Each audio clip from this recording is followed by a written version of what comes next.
লাইকা দধিয়াবাসীক পুনৰ সংস্থাপন আৰু ডিব্ৰু-চৈখোৱা ৰাষ্ট্ৰীয় উদ্যানক প্ৰকৃত ৰাষ্ট্ৰীয় উদ্যান হিচাপে সংৰক্ষণ কৰাৰ দাবীত আজি 4 দিনে প্ৰতিবাদ অব্যাহত। আজি পৰ্যন্ত কোনো গুৰুত্ব নাই চৰকাৰ প্ৰশাসনৰ। বৰগুৰিত TMPK, MMK, TMMK তিনিচুকীয়া জিলা সমিতিৰ উদ্যোগত বৃহত্তৰ লাইকা দধিয়াবাসীয়ে নিজৰ পুনৰ সংস্থাপন বিচাৰি আৰু ডিব্ৰু-চৈখোৱা ৰাষ্ট্ৰীয় উদ্যানৰ জৈৱ বৈচিত্ৰ্য সংৰক্ষণৰ দাবীত যোৱা 20 তাৰিখৰ পৰা কৰি অহা অনিৰ্দিষ্টকালীন অৱস্থান ধৰ্মঘৰ প্ৰতিবাদী কাৰ্যসূচীৰে আজি 4টা দিন অতিক্ৰম কৰিলে। কিন্তু চৰকাৰ প্ৰশাসনৰ কোনো ধৰণৰ সঁহাৰি পোৱা নাই লাইকা দধিয়াবাসী মিচিং সম্প্ৰদায়ৰ ৰাইজে। ফলত আজি তিনিচুকীয়া বৰগুৰিস্থিত বন সংমণ্ডল কাৰ্যালয়ৰ সন্মুখত নিজৰ প্ৰাপ্য অধিকাৰ বিচাৰি প্ৰতিবাদ সাব্যস্ত কৰিছে।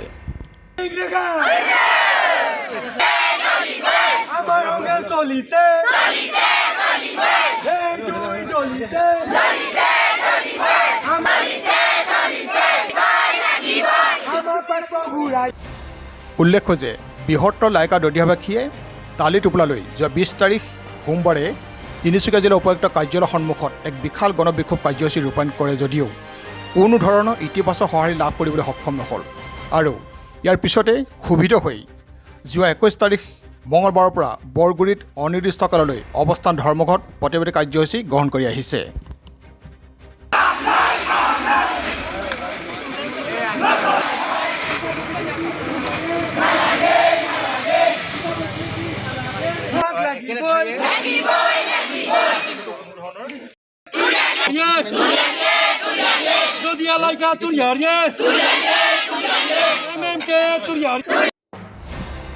পুহ মাহৰ জাৰকো নেওচি কণ কণ শিশুক কোলাত লৈ জামৰ যন্ত্ৰণাৰে দিন ৰাতি কটাইছে লাইকা দধিয়াবাসী ৰাইজে। প্ৰায় 1480টা পৰিয়ালে নিজৰ জীয়াই থকা অধিকাৰ বিচাৰি বকবাক কৰিবলৈ এডোখৰ মাটি লগতে ডিব্ৰু-চৈখোৱা ৰাষ্ট্ৰীয় উদ্যানক প্ৰকৃত ৰাষ্ট্ৰীয় উদ্যান হিচাপে সংৰক্ষণ কৰাৰ দাবীত এক জমৰ যন্ত্ৰণা দিন ৰাতি কটাব লগা হৈছে এইসকল ৰাইজে।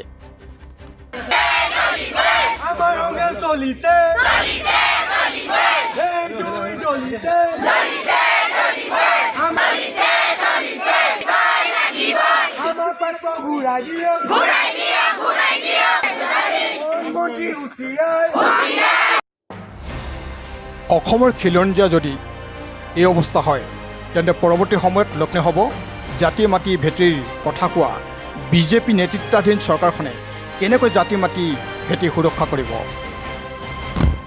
লাগে। গৰুৰ নিচিনা, হাতীৰ নিচিনা, সাপ নিচিনা, বালুৰ নিচিনা তেনেকুৱা ব্যৱহাৰ কৰিব নাপায়। মানুহ মাত্ৰে মানুহ, আমি শিয়াল নহয়, গৰু নহয়। কিন্তু আমি ইয়াৰ পৰা যেতিয়া পুনৰ সংস্থাপন নাপায় তেতিয়ালৈকে আমি গোটেই লাইকা দধিয়াবাসীয়ে পুনৰ সংস্থাপন নাপায় য'ত বহিছে আমি তাতেই বহিম। খোৱা পানী হ'লেও নালাগে, চাউলো নালাগে। কিমান আমাক এনেকুৱা কৰিব, কুকুৰ নিচিনা আমি চাম। আজি লাইকা দধিয়া পুনৰ সংস্থাপন আন্দোলনৰ আজি 9টা দিনৰ আজি বৰি দিছে। কিন্তু অতি দুৰ্ভাগ্যজনকভাৱে জিলা প্ৰশাসন বা ফৰেষ্ট ডিপাৰ্টমেণ্ট বা অসম চৰকাৰে আজি পৰ্যন্তলৈকে কোনো ধৰণৰ গুৰুত্ব আৰোপ কৰা নাই। লাইকা দধিয়াবাসী আজি প্ৰাপ্য ন্যায়ৰ কাৰণে ইয়াত আন্দোলন কৰিছে। আজি ইয়াত অগৰী নিচিনা জীৱন যাপন কৰিছে। কিন্তু আমাৰ এই অকৰ্মণীয় এই বন বিভাগে আজি পৰ্যন্তলৈকে লাইকা দধিয়াক পুনৰ সংস্থাপন দিব নোৱাৰাটো অতিকে দুৰ্ভাগ্যজনক কথা। আৰু ডিব্ৰু-চৈখোৱা ৰাষ্ট্ৰীয় উদ্যানখন সংৰক্ষণৰ স্বাৰ্থত লাইকা দধিয়াবাসীয়ে পুনৰ সংস্থাপন বিচাৰিছে। কিন্তু আজি পৰ্যন্তলৈকে এই অকৰ্মণীয় এই বন বিভাগে আজি পৰ্যন্তলৈকে লাইকা দধিয়াবাসীক পুনৰ সংস্থাপন দিব নোৱাৰাটো অতি দুৰ্ভাগ্যজনক কথা। আৰু আজি লাইকা দধিয়াবাসী আজি দে আৰ কম্পেলড, তেওঁলোক আজি বাধ্য হৈছে ইয়াত অগৰী নিচিনাকৈ জীৱন যাপন কৰিবলৈ তেওঁলোক বাধ্য হৈছে। আৰু এইখন অসম চৰকাৰ, এই বিজেপি চৰকাৰখনৰ দিনত অসমৰ খিলঞ্জীয়া জনগোষ্ঠীসকলে প্ৰতিটো গোজত মগনিয়ালৈ পৰ্যবেক্ষিত কৰিছে এই বিজেপি চৰকাৰখনে। এইকাৰণে বিজেপি চৰকাৰখনক ধিক্কাৰ জনাইছোঁ আৰু আমাৰ স্থানীয় জিলা প্ৰশাসনক আমি ধিক্কাৰ জনাইছোঁ। ইমান দিন আজি 9 দিন হ'বৰ হ'ল ইয়াত অস্থায়ীভাৱে এই পুমহীয়া জাৰত কপি কপি মানুহবোৰ ইয়াত সৰু ত্ৰিপালত তম্বু বনাই আছে। 2021 চনৰ ইলেকশ্যনত সঠিক প্ৰত্যুত্তৰ পাব এই বিজেপি চৰকাৰখনে, সঠিক প্ৰত্যুত্তৰ পাব। আৰু এই খিলঞ্জীয়াৰ যি এই সমস্যাটো তেওঁলোক যিহেতু সমাধান কৰাটো নিবিচাৰে, আমি সঠিক প্ৰত্যুত্তৰ দিম তেওঁলোকক। এই বিজেপি চৰকাৰখনে জাতি মাটি ভেটি ৰক্ষাৰ শ্লোগান আওৰাই গাদী দখল কৰিছিল। কিন্তু অতি দুৰ্ভাগ্যজনক কথাটো হ'ল এইখন বিজেপি চৰকাৰৰ দিনত অসমৰ ভূমিপুত্ৰ খিলঞ্জীয়াসকল প্ৰতিটো খোজতে মগনীয়ালৈ পৰ্যবেক্ষিত হৈছে। তাতোকৈ আৰু দুৰ্ভাগ্যজনক কথা একো থাকিব নোৱাৰে। সৰ্বানন্দ সোণোৱাল দদিয়াৰে নিজৰ গাঁৱৰ ল'ৰা বুলি তেওঁ নিজকে পিতাহী মাৰি পৰে। তেওঁ যদি সঁচাকৈ হৃদয় আছে, তেওঁ যদি সঁচাকৈ লাইকা দদিয়াৰ তেওঁ সন্তান হয়, তেতিয়াহ'লে লাইকা দদিয়াৰ এই দুৰ্যোগৰ সময়ত তেওঁ কিয় চাবলৈ আহিব নোৱাৰে? তেওঁৰ হৃদয় নাই নেকি? এই মানুহবোৰ যে এই টেটুৱেকপা জাৰত এনেকৈ মানুহবোৰ যে আছে, তেওঁলোকৰ কি হৃদয় নাই নেকি? তেওঁৰ হৃদয় নাই।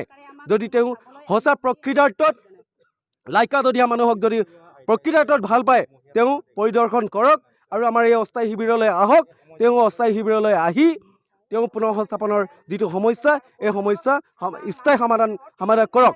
আৰু আমি তাকাম মিচিং পৰিণ কেবাঙে ক'ব বিচাৰিছোঁ এটাই কথা, এই সংগ্ৰাম আপোচবিহীনভাৱে সংগ্ৰাম চলি থাকিব। এই সংগ্ৰাম কোনোবাই দাবী ধমকি দিয়ে এই সংগ্ৰাম যদি মষিমূৰ কৰিব বিচাৰিছে, তেতিয়াহ'লে তেওঁলোক ভুল বুজিছে। গণতান্ত্ৰিক আন্দোলন যদি আন্দোলনৰ ভাষা বুজি নাপালে কিন্তু এই আন্দোলন ইয়াতকৈ বেছি জংগী হ'ব। আৰু আমি জনাব বিচাৰিছোঁ, আমি আপোচবিহীনভাৱে আন্দোলন কৰিম আৰু যেতিয়ালৈকে লাইকা দদিয়া পুনৰ সংস্থাপন নহয় তেতিয়ালৈকে আন্দোলন চলি থাকিব। আমি এটাই কথা ক'ব বিচাৰিছোঁ, no' compromise, ultimate solution is rehabilitation. তিনিচুকীয়াৰ পৰা দেৱাশিষ দেৱ ৰিপৰ্ট, পাটকা নিউজ।